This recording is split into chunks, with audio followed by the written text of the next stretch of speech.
రఘురామకృష్ణరాజు దగ్గర ఉన్నటువంటి ఆధారాలు ఏంటి?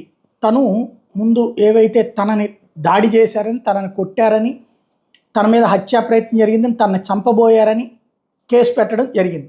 గతంలో దాని మీద సుప్రీంకోర్టు దాకా వెళ్ళారు. ఆ తర్వాత విత్డ్రా చేసేసుకున్నారు. తద్వారా ఆ ఇష్యూ నడిచింది. ఇప్పుడు ఆయన ఏం చేయదలుచుకున్నారు అంటే గుంటూరు ఎస్పీకి కంప్లైంట్ చేశారు.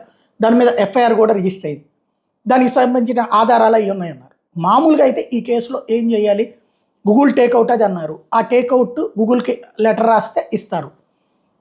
అయితే ఇప్పుడు తాజాగా ఒక పొట్టతను, ఒక పొడుగు అతను ఉన్నారు.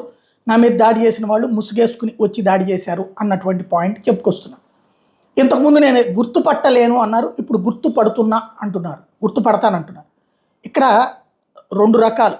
ఒకటి, నిజమైనటువంటి ఇష్యూ ఉంటే ఎవిడెన్స్ ప్రాబ్లం లేదు. కానీ ఇక్కడ ఏమవుతుందంటే రఘురామకృష్ణరాజుకి ఎంతైతే ఆప్షన్ ఉంటుందో అక్కడ ఐపీఎస్ సునీల్కి కూడా అదే ఉంటుంది. ఆయన డీజీ ర్యాంక్ అధికారి కావడం ఇక్కడ కీ పాయింట్. రెండవది, ఈయన విజయ్ పాల్ ప్లస్ సునీల్ ఇద్దరిని కూడా టార్గెట్ చేస్తున్నారు. ఇద్దరు కూడా ఒకరు మాల, ఒకరు మాదిగ సామాజిక వర్గాలకు సంబంధించినటువంటి ప్రతినిధులు.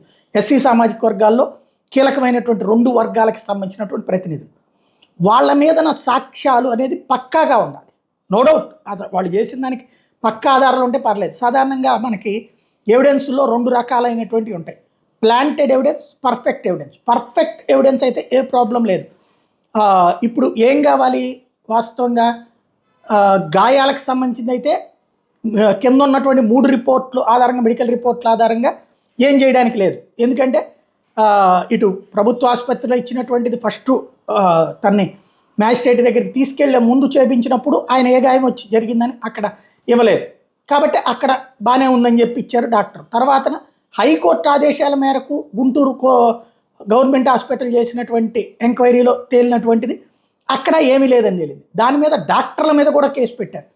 బట్ డాక్టర్లు ఎవరైనా కనుక అడ్డం తిరుగుతారు. ఎవరో డాక్టర్ గారు నాకు చెప్పారు దాని మీద అన్నారు. నేను ఇంతకుముందు కూడా చెప్పాను. అదే జరిగితే ఆ డాక్టర్ ఉద్యోగం పోతుంది. ఎందుకంటే తప్పుడు నివేదిక ఇస్తే డాక్టర్ ఉద్యోగం తీసేస్తారు.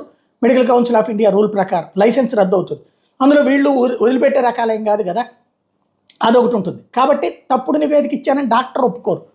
ఇది రెండో కోణం. మూడో కోణం వచ్చేటప్పటికి ఎవరైనా ఇప్పుడు బయట నుంచి వచ్చే సాక్ష్యం చెల్లుబాటు కాదు. అందులో ఉన్నటువంటి అధికారులే ఎవరైనా సాక్ష్యం ఇవ్వాలి. నా కళ్ళ ఎదురుగుండానే కొట్టారండి, నా కళ్ళ ఎదురుగుండానే చంపారండి అని. అది కనుక ఇందులో ప్లాంటెడ్ విట్నెస్ అంటారనమాట. అంటే ఫ్యాబ్రికేట్ చేసేటటువంటి ఇష్యూ. అది కనుక జరిగిందంటే వీళ్ళు క్రాస్ ఎగ్జామ్లో ఫెయిల్ అయితే ఎస్సీ కేసుల్లో ఒక కీలకమైనటువంటి అంశం ఉంది. తప్పుడు సాక్ష్యం చెప్తే, తప్పుడు సాక్ష్యంతో కేసులు ఎరికించబోతే ఆ సాక్ష్యం చెప్పిన వాళ్ళకి కూడా జైలు శిక్ష ఉంటుంది, సృష్టించినటువంటి వాళ్ళకి జైలు శిక్ష ఉంటుంది. వీళ్ళేమీ ఆషామాషి వాళ్ళు కాదు. ఇప్పుడు రఘురామకృష్ణరాజుకి ఆర్థిక బలం, అంగబలం ఎట్లుందో వీళ్ళకి కుల బలం, అట్లాగే లీగల్ బలం అదే స్ట్రాంగ్గా ఉంటుంది. కాబట్టి ఏం చేసినా ఖచ్చితంగా ఆయన దెబ్బలు తిన్నట్టయితే ఏదైతే ఆర్మీ హాస్పిటల్ వాళ్ళ డాక్టర్లతో మెయిన్ కాన్సెప్ట్ వాళ్ళ నివేదిక తీసుకోవాలి పోలీసులు.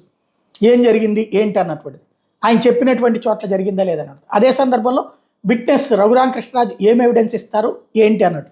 అలా కాకుండా కనుక ఈ ఫ్యాబ్రికేటెడ్ అయితే మాత్రం పెద్ద దెబ్బ అవుతుంది. ఓవరాల్గా ఈ అంశం మీద ప్రతి ఒక్కళ్ళు ఆసక్తిగా ఎదురు చూస్తున్నారు. ఎందుకంటే తనని హింసించినటువంటి వ్యవస్థ మీద తిరుగుబడ్డ వ్యక్తి రఘురామకృష్ణరాజు. అలాగే ఆ రఘురామకృష్ణరాజు మీదన తిరగబడినటువంటి అధికారులుగా వీళ్ళు ఉన్నారు. ఏం జరుగుతుందో చూడాలి.